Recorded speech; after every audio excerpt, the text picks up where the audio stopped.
Bueno, pues gracias por acompañarnos el día de hoy. Thank you for joining us today.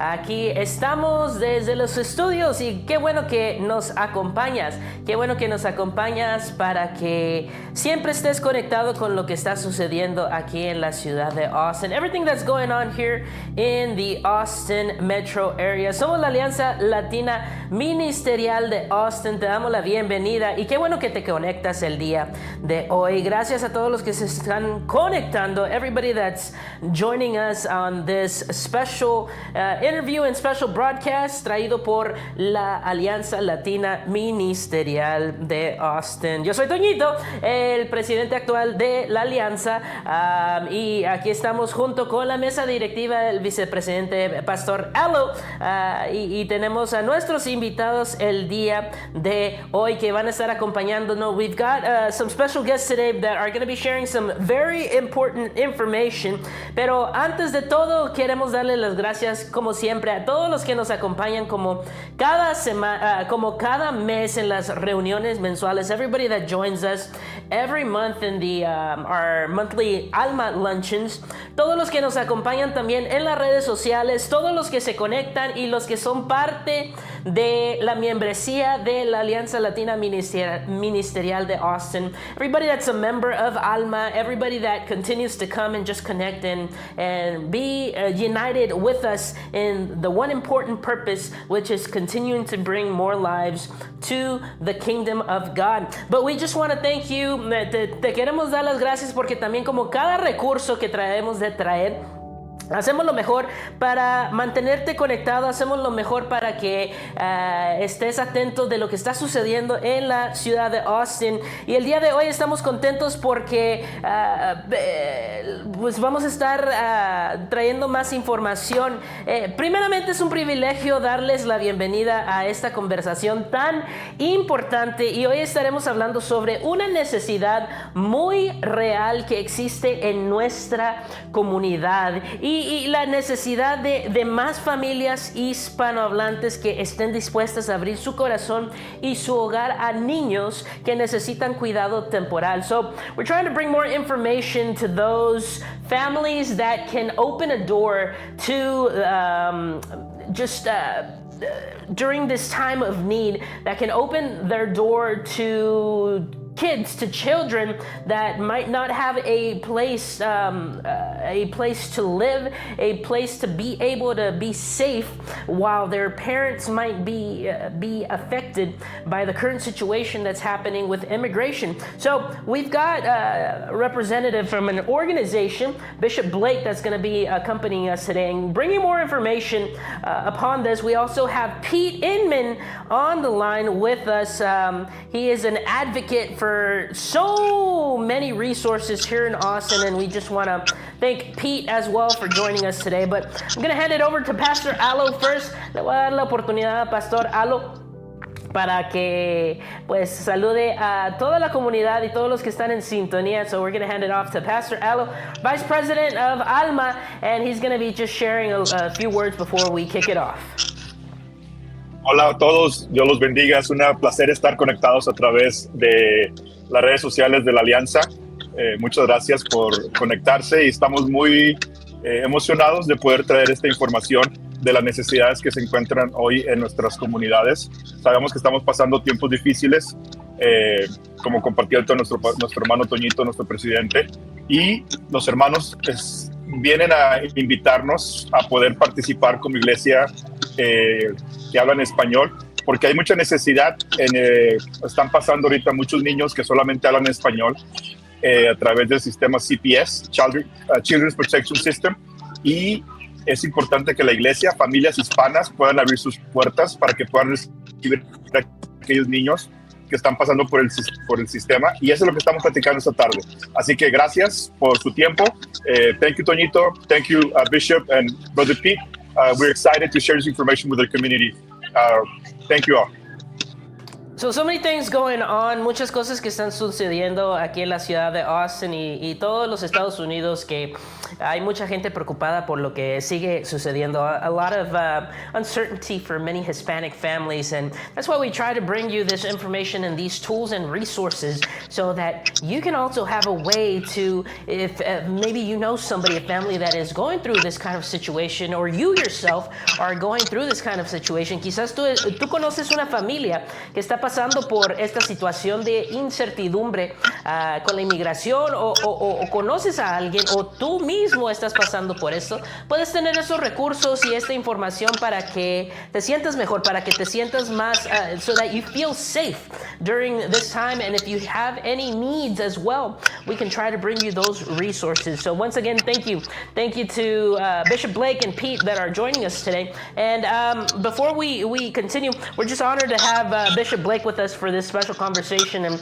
we'll be discussing this urgent need. So Bishop Blake, before we hand it over to Bishop Blake, Pete, I want you to just share some words with our audience, and you're connected right now with all of our Alma audience, both on Facebook and YouTube and all the digital platforms. But thank you, Pete, for joining us.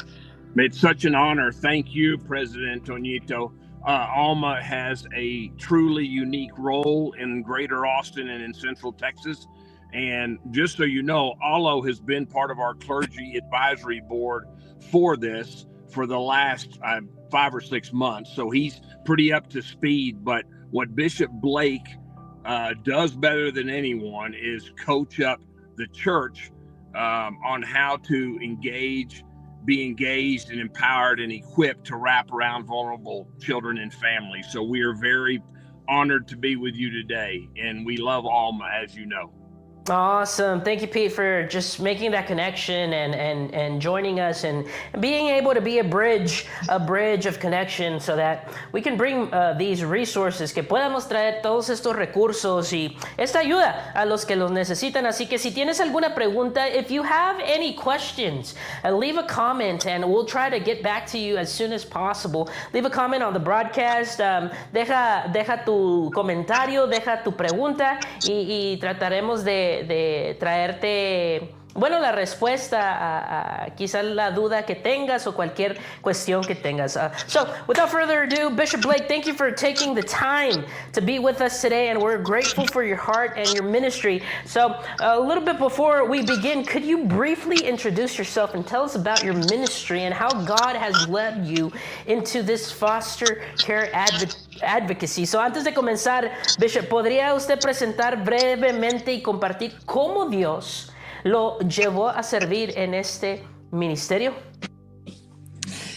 Yes, I'm Bishop Aaron Blake with Harvest Family Life Ministries, and we're based out of Dallas, Texas, but we find our ministry home wherever there are organizations and ministries and people that say they are willing to stand for vulnerable children and families that are in crisis. And so I'm so excited and delighted to be with you today. All right. That's awesome. Well, thank you, Bishop. So many people have heard the term foster care, but don't really understand what it is. Could you explain what foster care and why it exists? Así que muchas personas han escuchado el término foster care, pero realmente no saben qué significa. Así que podría explicarnos un poquito el cuidado, lo que es el cuidado temporal y por qué existe. Yes, when the word foster care is spoken, I like to think of it in 3 different segments. But foster care actually means that Child Protective Services, CPS, the state office, has stepped in and removed a child from a family because of neglect or abuse or other circumstances that they feel like the family is unable to care for the children. And they put them into foster care, which means that our agencies and other groups have then licensed families so those families can then care for those kids, and it's supposed to be substitute care so that the child can maybe one day return home or be adopted. So that's foster care. Ok, ya. So, básicamente nos explica Bishop Blake que si usted quizás ha escuchado el término foster care, cuando sucede una situación dentro de una familia o un adolescente y tienen que tomar lo que viene siendo el cuidado de este adolescente, el Estado o estas organizaciones como foster care toman el cuidado y luego ya de ahí temporalmente ya sea los ponen con una familia o ellos mismos cuidan del adolescente dentro de un espacio que hace esta organización o el Estado para los adolescentes, para cuidarlos temporalmente y luego ya ponerlos con una familia si son menores de edad. So, Bishop, why is the need so great currently? What is happening today what is currently happening today that has created such an urgent need for foster families, especially Hispanic families? ¿Qué es lo que está sucediendo ahora en estos tiempos y ahorita actualmente, especialmente con lo de la inmigración, lo de ICE, todo esto que está sucediendo? ¿Qué está ocurriendo actualmente que hace que exista una necesidad tan urgente? Well, there are, in the Austin area, there are approximately somewhere around 1,400 children that are in the foster care system in the Austin, Central Texas area. A disproportionate number of those children are Black or Hispanic. An overrepresentation of those children are Black or Hispanic. That's why we need families, we need churches, we need ministries and people to step up and advocate and then care for these families. Got it. Yeah, we see just so much need. Vemos tanta necesidad, especialmente lo que está sucediendo ahorita. Pastor Alo, do you have any questions?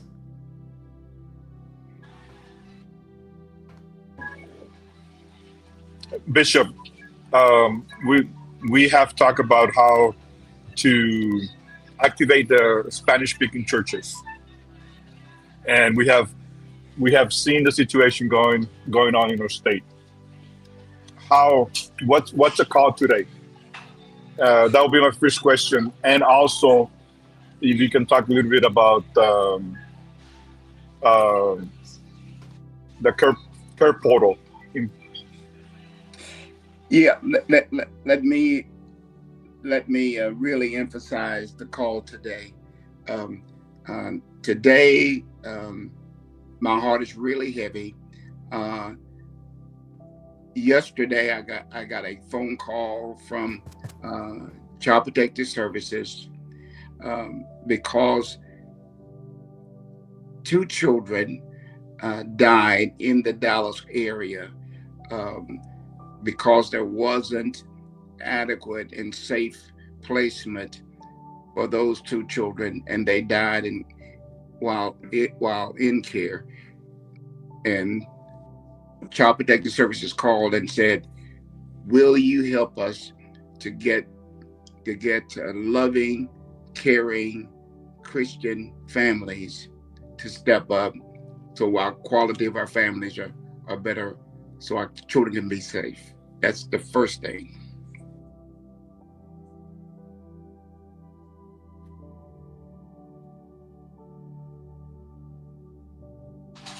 Awesome.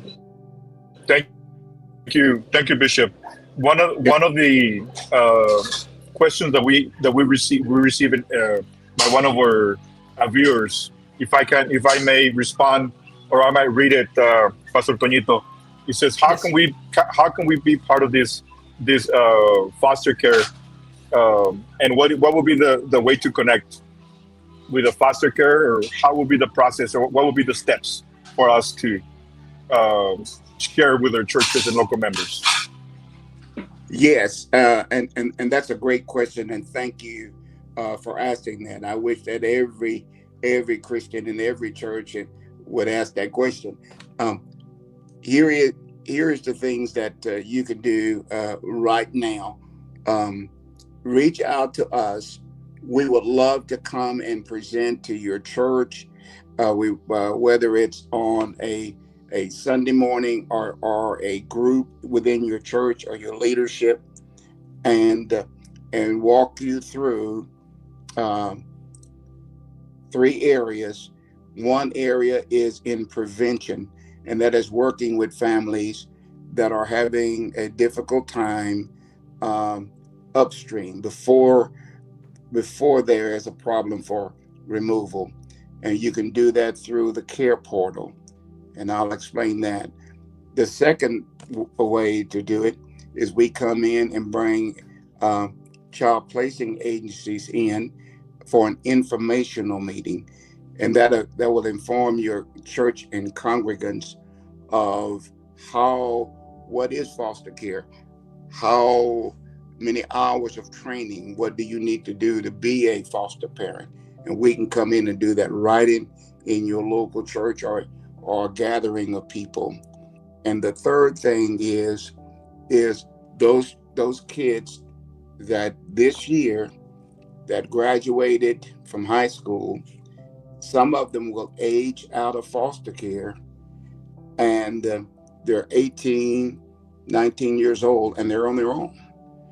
How do you wrap around and support them? Prevention, intervention, and then transition. That's awesome to hear, Bishop, because we are seeing this a lot, that, as you mentioned, as soon as they turn that age where foster care can't take care of them anymore, then they really don't have much where to go. No tienen algún lugar después de que, especially if they're not brought along what is college and then the next steps in life. So there has to be some sort of way to be able to guide them along as churches and ministries, to be able to be a part of that and be a part of integrating them into the community in a safe and caring way. So thank you. So what are some of the biggest misconceptions people have becoming foster parents? ¿Qué son algunos de los mitos o ideas equivocados más comunes acerca del cuidado temporal? So what is a few things that a lot of people that might want to be foster families or have that temporal care, what are the misconceptions and maybe some things that people that are interested maybe take a step back because they're like, no, we've heard this happen or we've heard of this happening, and we are concerned of being foster care, but we are still interested.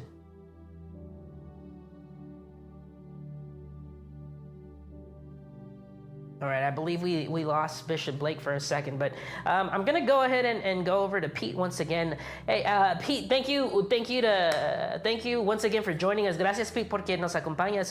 What has been, in your opinion, just some of the things that you've seen with foster care that actually we've got Bishop Blake back, and we'll go to you, Pete, after Bishop just answers this question for us, and we'll hand it over to you once again, and I'll ask you that question. But Bishop Blake, were you able to hear the question I had?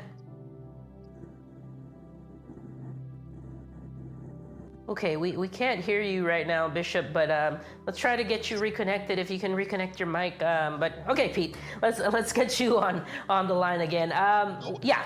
What has been some victories that you've seen with these types of organizations existing for Hispanic families and those in need? Well, the vast majority of what I've learned over the last 25 years, and I did 5 years with Texas CASA, Court-Appointed Special Advocates.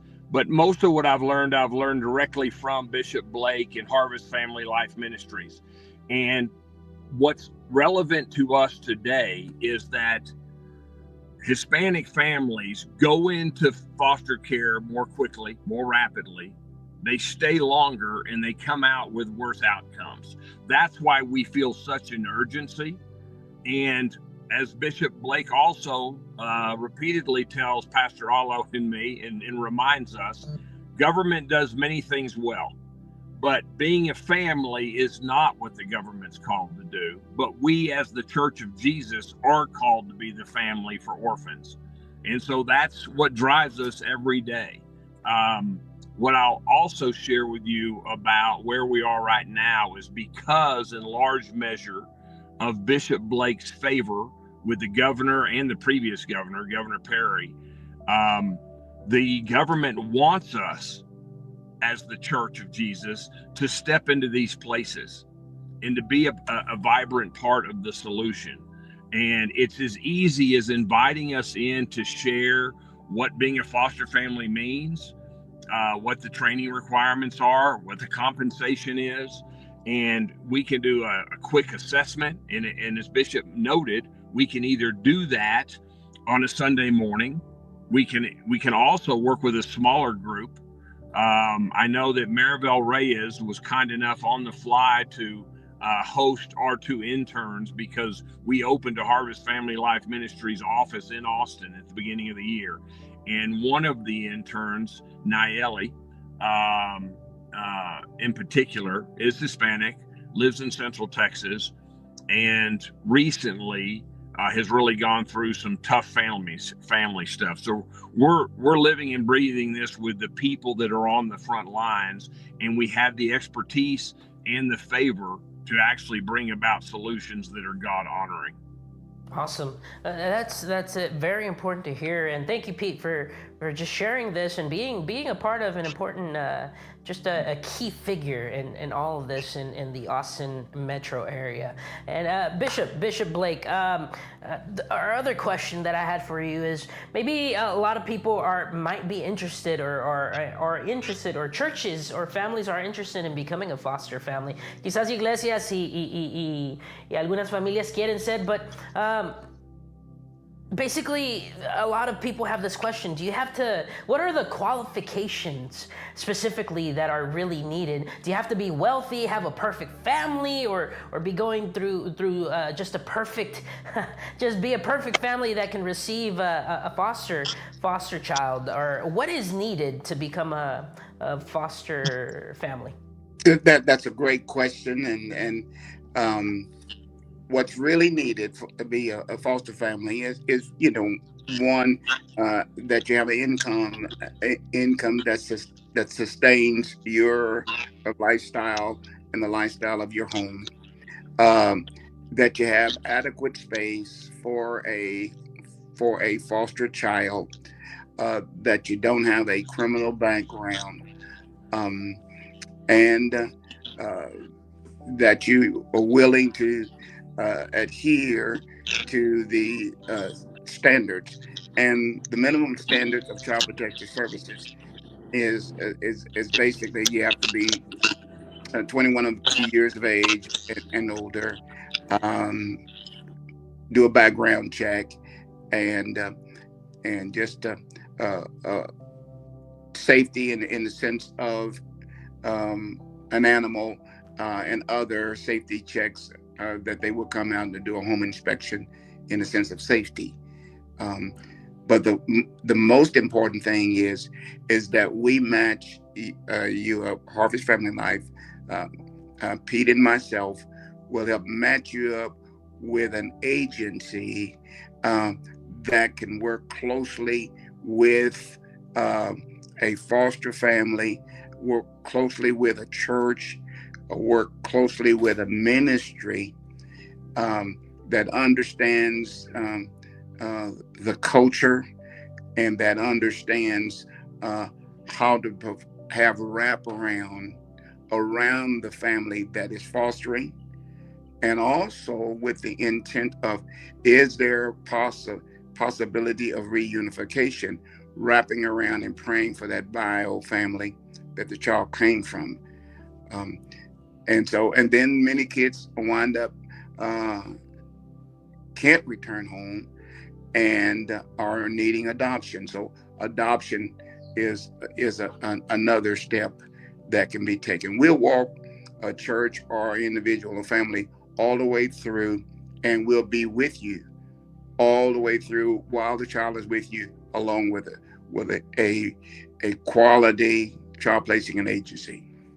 See, and that's very important that you mentioned, because not a lot of people can actually qualify because of certain things to be a foster family or for foster care. Not everyone is in a position as well to foster a child. But how can churches or individuals still make a meaningful difference? Porque muchas veces vemos que no todas las personas podrán recibir a un niño en su hogar o tienen las calificaciones para recibir a un niño o lo necesario, pero ¿cómo pueden apoyar quienes no pueden convertirse en familias de cuidado temporal? And the thing that I always say is that everybody is not called to foster and adopt, or may, for some reason, they can't, but everybody can do something. And we have a tool, a technology platform called the Care Portal. And the Care Portal, what it does is that a church can sign up, individual can sign up, and there are requests. It may be a request that's 3 or 4 blocks from where your resident is, and there's a request for a bed. Child Protective Services can't place a child into a home unless there's safe sleep, unless there's a bed for that child. So the request goes into the Care Portal that a bed is needed, and then if a church or someone that signs up, they just click a button, say, I can take care of that bed. We have a request right now that just before I got on this call, there's a family in Austin right now, and hopefully you guys can respond to this. There's a family right now in Austin that's needing food. And that request came up through one of our partners, and they called and said, can you put this into the Care Portal? They need food, and they need $200 to make up their rent. They're short $200 on their rent, so they can have a place to stay.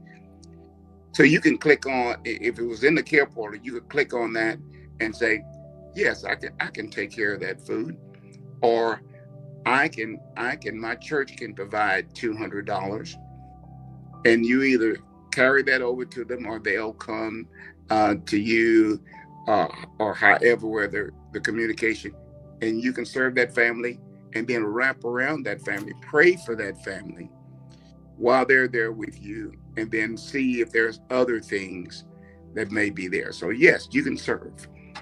That's awesome. That's awesome to hear, Bishop. And we see that you've also been deeply involved with Stand Sunday. Is that correct? What is Stand Sunday, and why is it such an important movement? Well, our church now has been 17 years ago. 17 years ago. Well, it's been over 20 years ago. I have to do my numbers right.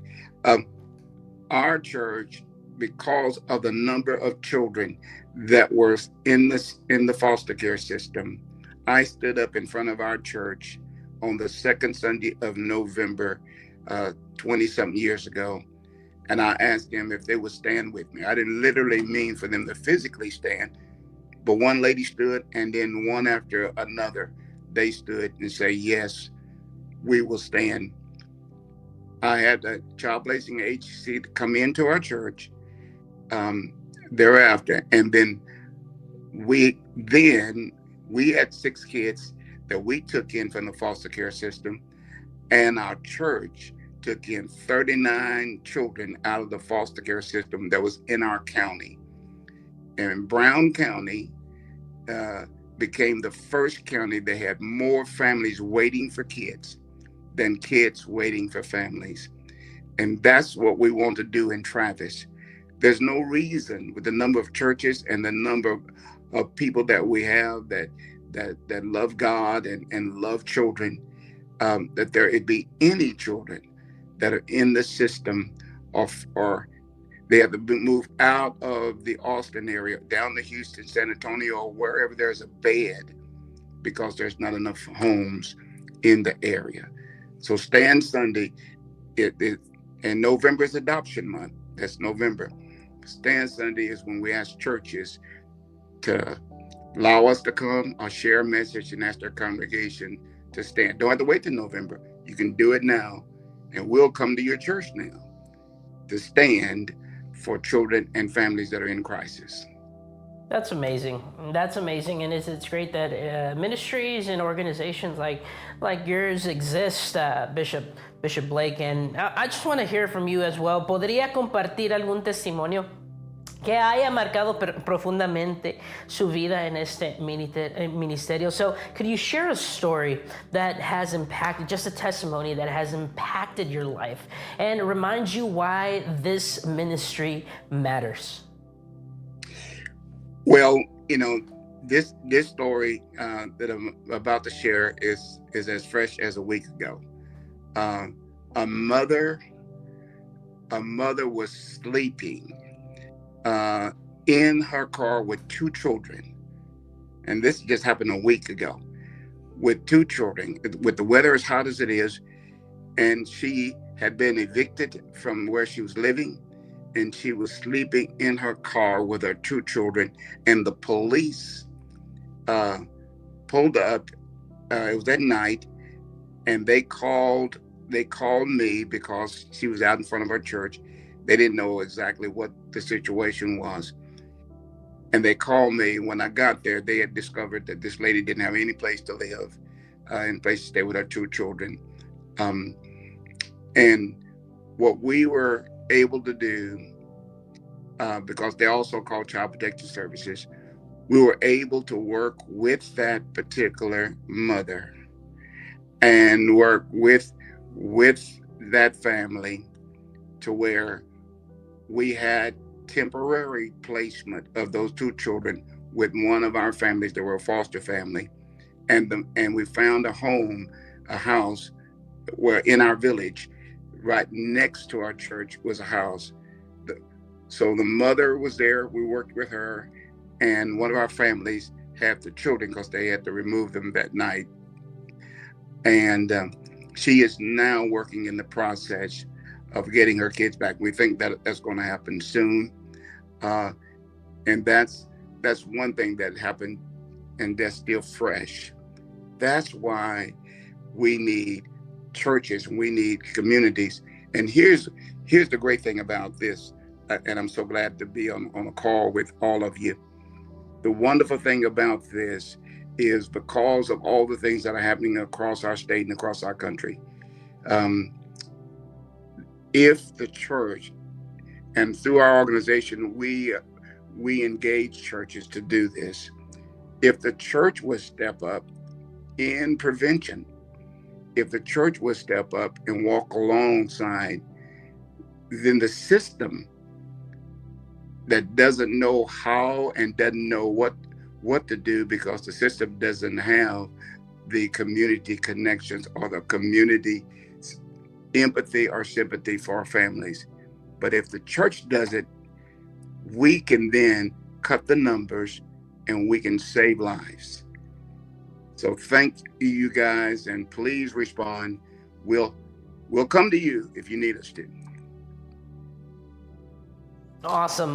That's just amazing to hear. And thank you once again, Bishop Blake. Pete, thank you as well for joining us. Gracias a todos los que nos acompañan el día de hoy también. And just to start wrapping it up, so we hear all this happening, escuchamos todo esto sucediendo y todos los recursos que existen, all the resources that exist, and organizations like this that continue to help people and kids that are in need, but also families that are in need, and churches that want to be a part of this. But if a pastor or church leader or family is watching today and feels God stirring their heart, but they're still afraid, what would you say to them? Si hoy nos está viendo un pastor o un líder o una familia que siente que Dios está tocando su corazón, pero todavía tiene miedo de poder apoyar de cierta forma, ¿qué le diría a usted?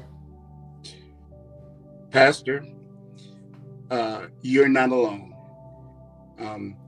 We are here.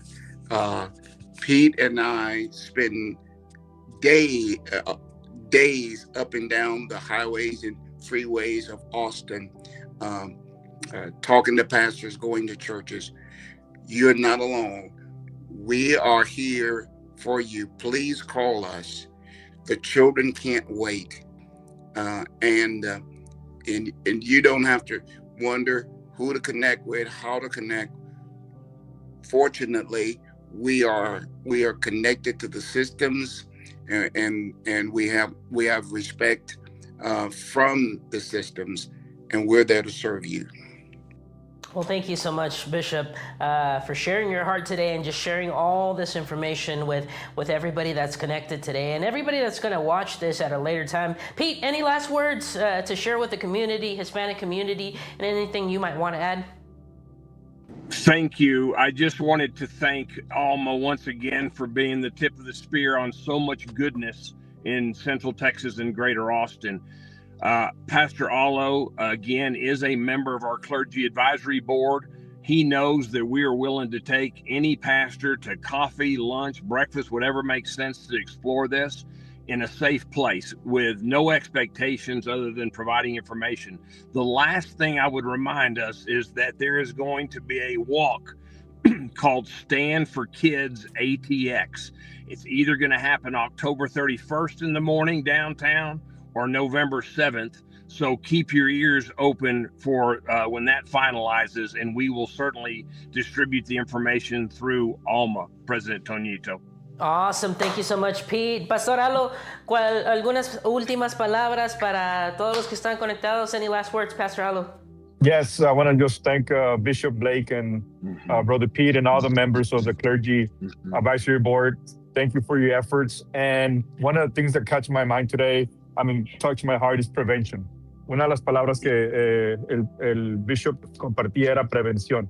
Y es lo que están tratando nuestros hermanos de apoyar a nuestras iglesias, nuestros miembros de iglesias, nuestra comunidad hispana, a poder prevenir de que una familia pueda pasar por el sistema. Así que, pastores, líderes, les hacemos el llamado a poder abrir la puerta, poder sentarnos a platicar cómo podemos traer la información y los recursos para ayudar a nuestras familias a prevenir que pasen por esta situación difícil. Gracias, Toñito. Gracias a la Alianza. Dios los bendiga. Awesome. Well, thank you, Pastor Allo. Thank you, Pete. Thank you, Bishop Blake, for just taking this time to share today. And we pray that this conversation inspires churches and families to take the next step in caring for vulnerable children. Esperamos y oramos que esta conversación y todos estos recursos que se presentan inspiren muchas iglesias y familias a responder el llamado de Dios para cuidar de los niños y familias más vulnerables. If today's discussion spoke to your heart, we encourage you to just keep learning more and pray about how God might use you and consider becoming a part of the solution. Si todo esto que compartimos hoy tocó tu corazón y quieres ser parte de esto, sigue orando al Señor para que te guíe en ser parte de una organización como lo que es este ministerio de Bishop Blake, lo que está compartiendo Pete y buscar los recursos como Care Portal. Ahí puedes comenzar si quieres ayudar ahorita rápidamente, pero que Dios te siga utilizando para ser de apoyo a aquellos en necesidad. Una vez más, gracias por acompañarnos el día de hoy. Thank you once again for watching and just being a part of everything that we continue to do in the Austin metro area. Muchas bendiciones a todos. Si tienes alguna pregunta, deja tu comentario. Contáctate con alguien de la Alianza, contáctate conmigo, con el pastor Pastor Alo, y con gusto que podemos darte más información sobre todos los recursos. If you want to be a part of this and you need more information, just get in contact with one of us here at Alma, and we'd gladly bring you more information and the correct contact so that you can be a part of this. Once again, thank you so much. Gracias por acompañarnos. Have a great weekend. Que tengan una semana bien bendecida, and we'll see you on the next one. Nos vemos a la próxima. Gracias por conectarte el día de hoy con la Alianza Latina Ministerial de Austin. God bless.